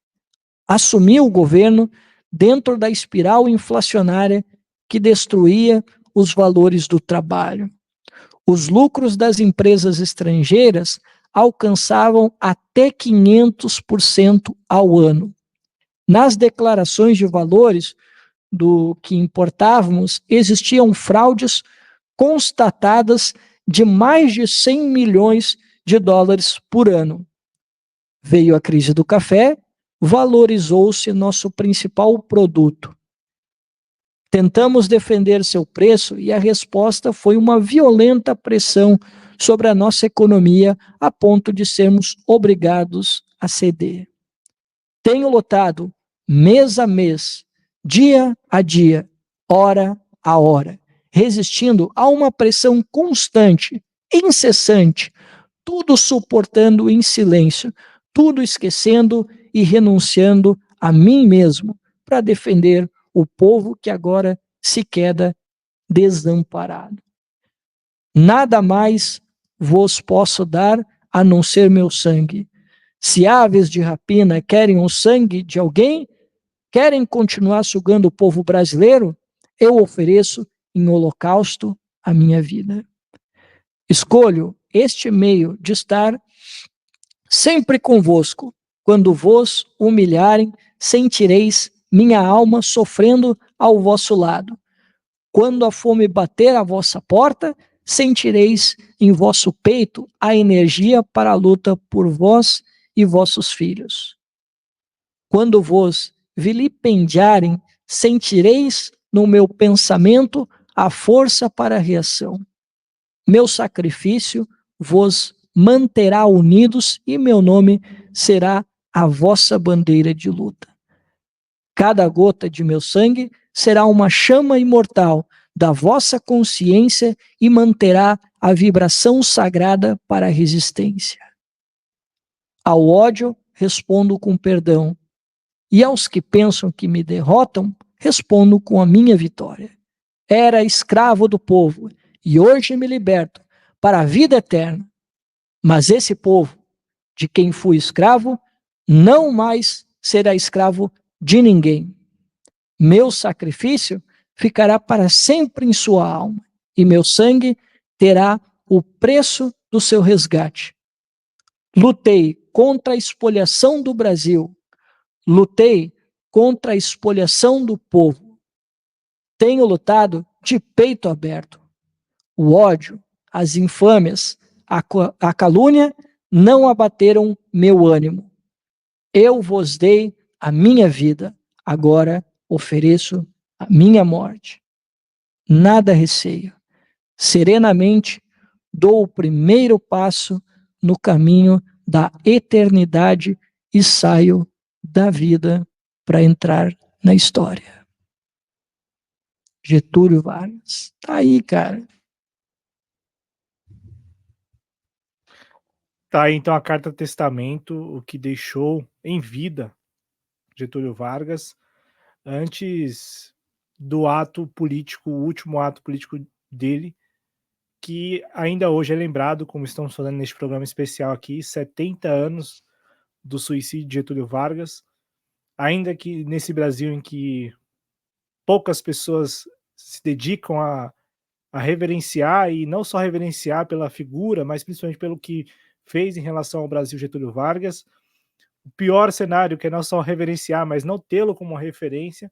Mesmo assim, fizemos aqui mais o Cristiano, que pesquisou, trouxe vários eventos históricos daquele período, para lembrarmos todos da figura, da importância, do tamanho de Getúlio Vargas, que há 70 anos atrás tomou a decisão de se matar, deixando essa carta de testamento que o Cristiano companheiro leu.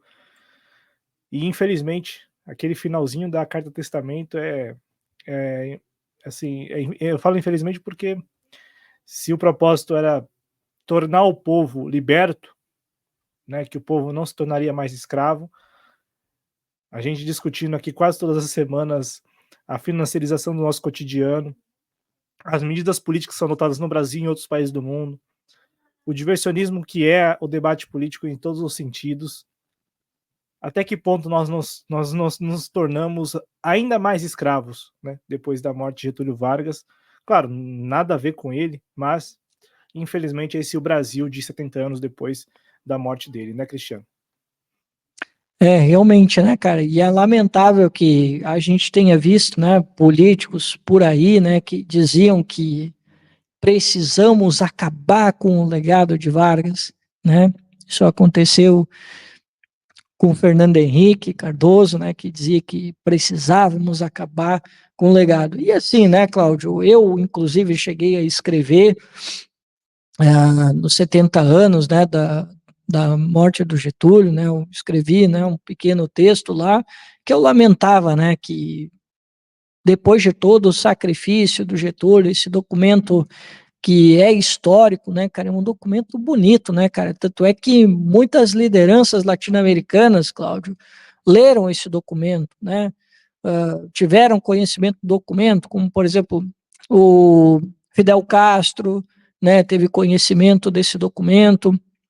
Che Guevara não sei, né, mas sei que o Fidel Castro sim, né, muitas outras lideranças tiveram, e isso inspirou muita gente, né, cara, e é uma pena, como eu te disse, que a gente vê hoje, né, seja a esquerda ou seja a direita, a gente vê muitas pessoas vilipendiando o, o que o Getúlio construiu.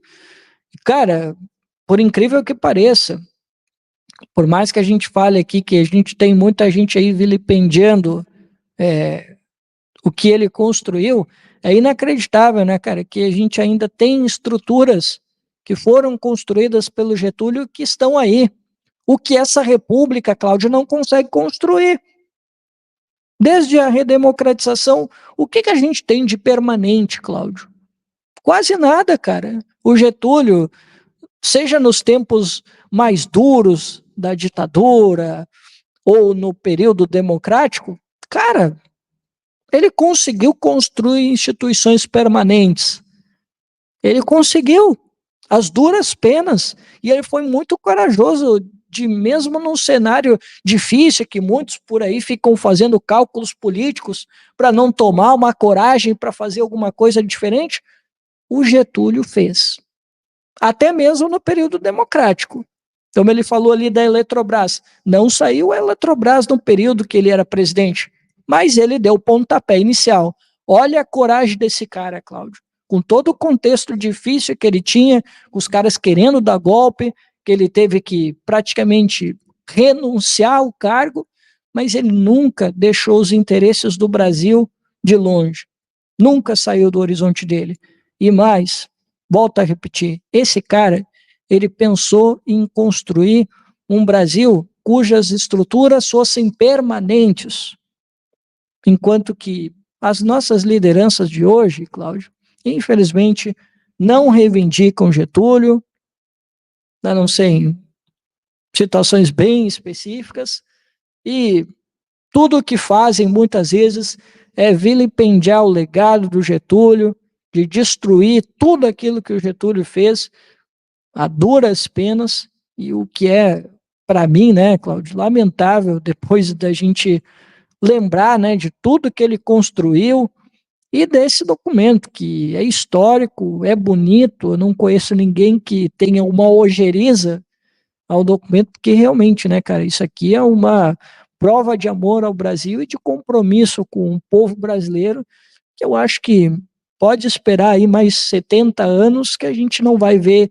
nada parecido, e esse compromisso que o Getúlio tinha, e não é à toa, né, Cláudio, que a gente tem que dizer sem medo, Getúlio, com todas as suas contradições, foi sim a maior liderança política da história do Brasil. E todo mundo, independente da posição, tem de respeitar o Getúlio. E nós que estamos aqui no campo popular, vamos ter que conversar, né, Cláudio? Vamos ter que conversar para a gente começar a reivindicar e como é que a gente pode honrar, né, um homem que completou 70 anos desse momento histórico do Brasil, né? E o que, como diz o próprio Fausto, o que nós vamos reivindicar para as outras gerações? O que essa geração vai construir para as próximas, que a gente possa dizer que é um legado duradouro, como Getúlio fez? É isso que agora o pessoal tem que pensar, para além das eleições. Cristiano Araújo, do canal Nome da Rosa, parceiro nessa iniciativa do Espaço Trabalhista. Muito obrigado, Cristiano. Valeu mesmo, viu, pela participação e principalmente, né, cara, pela pesquisa que você fez. Quero reforçar isso, esse compromisso do Cristiano, sempre trazer informações que ele consegue pesquisar e que ele se dá o trabalho mesmo de pesquisar. Então, eu peço a quem nos acompanha que valorize isso, se inscrever no canal Em Nome da Rosa, acompanhando o trabalho dele lá no canal Nome da Rosa e também acompanhando o Espaço Trabalhista às quartas-feiras aqui no canal da Prática Política. Da Prática Política. Só para terminar mesmo, Cristiano Kuzunock escreveu: Mas São Paulo tem disso. Eu moro em Recife desde 2008 e sei o hino de cor, o hino de Pernambuco. Não sei o de São Paulo. E eu também não sei o hino de São Paulo, e até onde eu sei, o hino de São Paulo não toca em lugar nenhum, a não ser cerimônias assim, muito nem oficiais, as cerimônias mais assim. Caramba, hein, Cláudio? Porra, mas vocês, porra, cara, vocês parecem uns filhos de chocadeira, porra. O negócio, Aqui nós sabemos o hino rio-grandense, até tem gente aí que canta mais forte o hino do Rio Grande do Sul do que o hino nacional, que tem essas coisas bizarras. Para você ver, né? É esse Estado que quer reivindicar uma revolução constitucionalista, é esse Estado que quer reivindicar que venceu, ainda que tenha perdido, mas que venceu por ter pressionado o governo Getúlio Vargas, né, e as forças getulistas, e que ainda hoje faz um esforço danado, danado mesmo, para reescrever a história, tentando apagar o viés separatista daquele movimento, né? Então, todo ano, algum historiador tem que falar que não tinha isso, que não era esse propósito do movimento paulista de se separar do Brasil, não era isso, né? Eles estavam ali só lutando por uma causa muito justa e universal, que era a democracia e a Constituição, né? Apenas isso, sem nenhum outro propósito. Mas muito obrigado, Cristiano, obrigado a quem nos acompanhou, os 2 convites finais, inscreva-se no canal da Prática Política, se não for inscrito ou inscrita, e por fim, se você tem o hábito de escutar podcast, procure por Da Prática Política no Spotify. Muito obrigado, Cristiano. Obrigado que nos acompanhou. Forte abraço. Até a próxima, gente. Valeu. Tchau.